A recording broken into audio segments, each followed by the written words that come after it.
रात का अंधेरा गहरा हो रहा था। पुरानी घड़ी की टिक टिक पूरे कमरे में गूंज रही थी। सोफे पर बैठा हुआ बुजुर्ग व्यक्ति मिर्जा साहब हाथ में एक पुराना लिफाफा थामे देर तक खामोश बैठा रहा। यह वही लिफाफा था जो उसे आज दोपहर डाकिये से मिला था, लेकिन उसके हाथ उस लिफाफे को खोलने से कांप रहे थे। लियाहे पर तो तात में लिखा था, तुम्हारी बेटी ऐनब। मिर्जा साहब की आंखें नम हो गईं। ऐनब, वही बेटी जिसने 10 साल पहले हेया होकर घर छोड़ दिया था। उस दिन के बाद से उसने पलट कर न देखा, न कोई पैगाम, न होन। लेकिन बाप तो बाप होता है।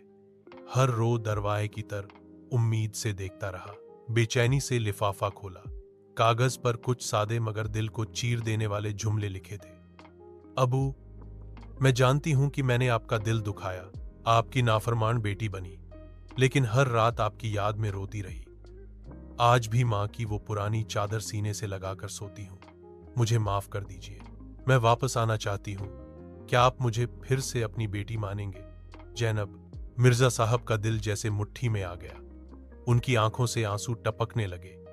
वह खत सीने से लगाकर बच्चों की तरह सिसकने लगे। यह वही बेटी थी जिसकी आवाज सुनने को वह तरसते थे।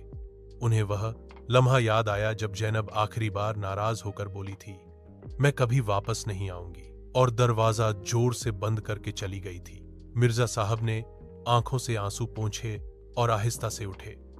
अलमारी से वह पुराना कोट निकाला जो जैनब ने उन्हें सालगिरह पर दिया था। फिर मेज से कागज और कलम उठाकर खत लिखने बैठ गए।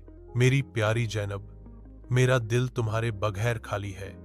अगर तुम वापस आओ तो यह घर फिर से जी उठेगा। तुम्हारा बाप, जो आज भी रोज दरवाजा तुम्हारी राह तक बैठा होता है। खत मुकम्मल करके वो मुस्कुरा दिए। दरवाजे पर दस्तक हुई। मिर्जा साहब ने चौंक कर दरवाजा खोला।